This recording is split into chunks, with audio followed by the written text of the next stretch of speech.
or someone else's protocol. Like a corporate office. Yeah. Yeah, and it depends on where you're working. And I think when you first graduate from school, it also depends on your background. I mean, you'll have people who have a nursing background, and they're going to be a little bit better off, you know, dealing with people. And, you know, you have to get used to all aspects of our job. It's not just about waxing and doing facials and taking people on time and, you know, all of this. It's also just you have to, I think at the very beginning when you first finish school.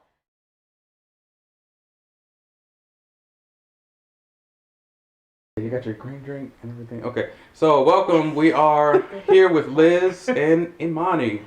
They are master estheticians as well. We're here in DC, and we're going to show you guys our true feelings or explain how the aesthetics world works in our own point of views. So I'd like to introduce Liz, and this is Imani. Hello. All right, so Liz and Imani.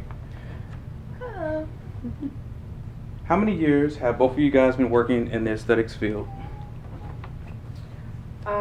For me, I graduated at the end of 2012, but I feel like I've been doing it forever because it's what I was meant to do. I went to school for aesthetics in 2007. Very nice. All right. And Liz and Imani, where are you guys from originally, if you don't mind telling us? I'm from Boston, Massachusetts. And I'm from Raleigh, North Carolina. All right. So North Kakalaki and Boss Mass. All right. Do you enjoy aesthetics, and what do you enjoy about it? So, yeah. That's I a mean, long- I became an esthetician because I love skincare and I love health and wellness. Really into fitness and all things healthy. And I actually started as a makeup artist at MAC, and then worked at Bobbi Brown. I've worked at Benefit Brow Bar. I've worked at Anastasia Brows. So I really, really liked helping people feel good about themselves.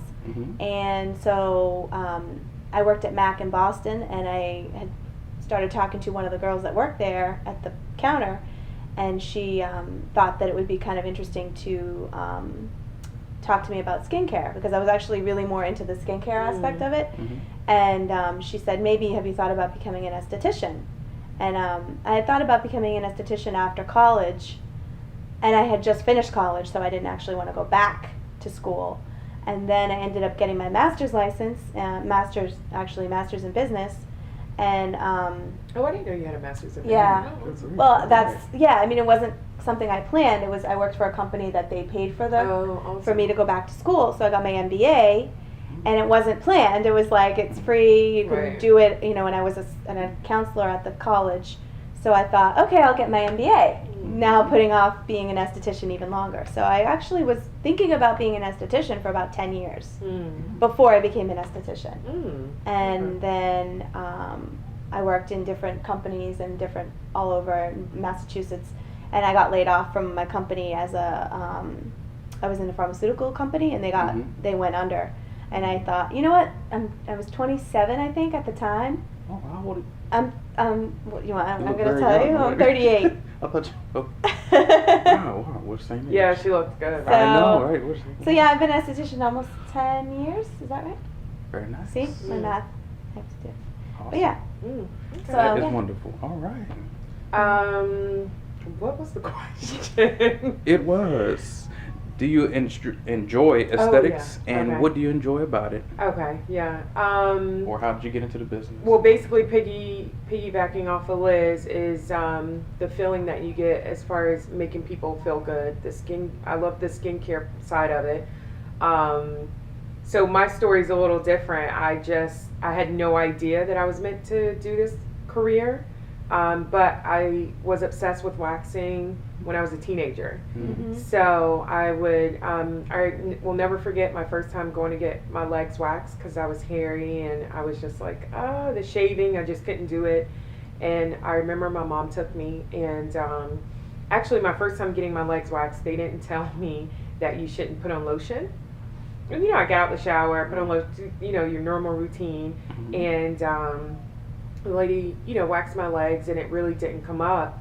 And my mom could see that I was a little bothered by it, and she went back in there and ripped them, you know, because she was like, well, we've never been waxed before. Mind you, this is like before 2000, so I don't even know what process they were using to wax. It was a spa, but obviously they could have done pre-wax cleanser, who knows, but you know, I mean, so then I think I ended up going back and I loved it, and I found the lady who was from Turkey. She was the one who would always wax me. But considering I was a teenager and didn't have that much money, $60 was a lot at the time, so I would work my fast food jobs and try to save the $60, but I noticed that I was very good at picking up things. So I would watch her until eventually I got my own wax kit, and you know, I would wax my own legs. It would take me all day, but for whatever reason I loved it. So and then I had a bunch of products. I was a total product junkie,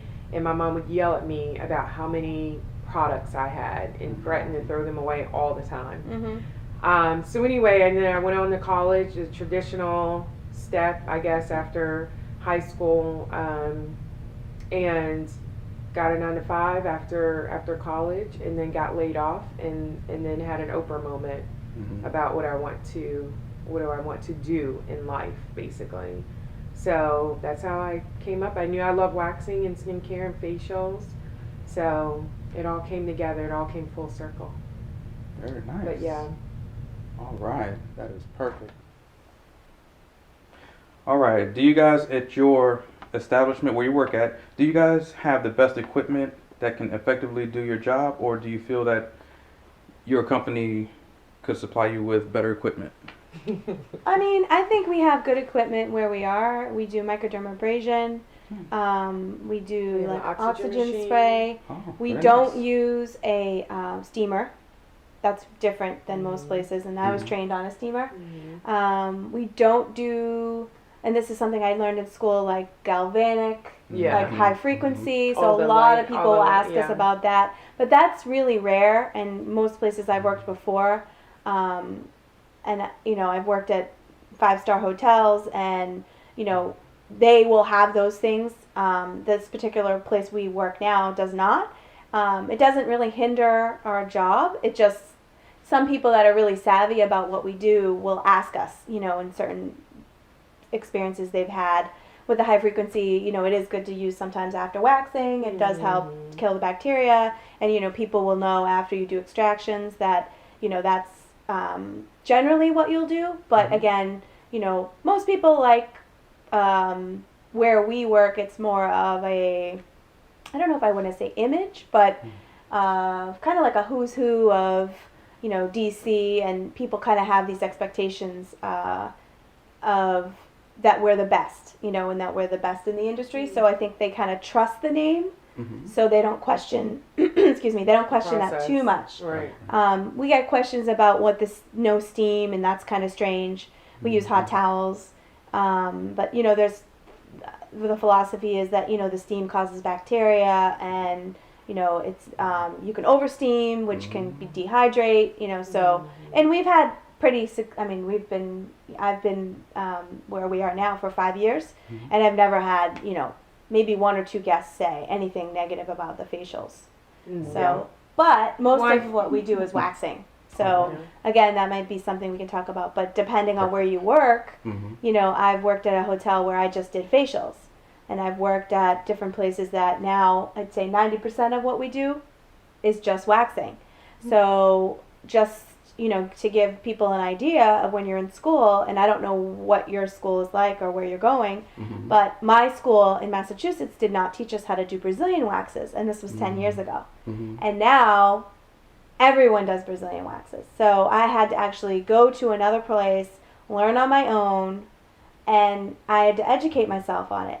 And, you know, even after doing that, you still have to just practice. That's right. So that's the only way you're going to be able to do it. I mean, we do Brazilians, we can do them in 15 minutes. You can do them in 10 minutes, you know, it depends. There's a woman who does them in 7 minutes. I mean, it just depends on the wax that you're using, you know, hard wax, soft wax. So that's also something to think about, you know, just because you're in school doesn't mean you're in school, your education ends when you end school. It's like now in DC, and I don't know where, you know, people are going to be watching this, all states are different. So in California, they don't have continuing education as a requirement. Now DC does, which I think is long overdue. So now we do need to get continuing education, but it shouldn't be just continuing education in what we're doing. I mean, I started doing, for myself, continuing education in motivation, not just about my job, but I mean in life, motivation, what's motivating to me, how I can better serve my clients. It's not just about me being the best waxer, or because Imani is an awesome waxer, and I've gotten wax from her, and I'm a good waxer, and maybe they think she's a better waxer, but there's certain things that people connect with certain people. Right. So it doesn't matter, generally our levels are going to be the same, but there's certain things that people have that you just can't teach. So I think that's also something you need to think about, like what makes you unique in this industry? What can you bring to the table?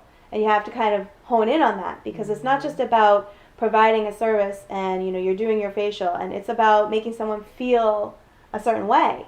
So I'm totally digressing, and I apologize. It's a personal service. But as far as the equipment or whatever, I think it depends on where you work. I mean, we work for somewhere where we have to follow protocols. Right. So that gets to be very monotonous. And so if you really want to branch out or grow, then you have to keep that in mind, that wherever you work, if they have a certain protocol, you have to go by that company or that business's by their protocol, and it's not going to be up to you whether or not you want to bring in another device, which also still kind of comes full circle to what you're saying, even though you digressed a little bit, but more of like what your goals are and what motivates you, because it is very monotonous to do the same thing over and over again, and you don't have any control on what you can do in a facial. Like, we can mix up the products every now and then in a facial, kind of do what you can in the room, but other than that, you have to figure out, okay, is this something, do I want to be bound to this brand for the rest of my life, or do I want to be able to grow as an esthetician and use all these things that people are talking about, the high frequency and different machines and the HydraFacial machine, whatever, you know, but you don't have any control when you're within a brand. Right.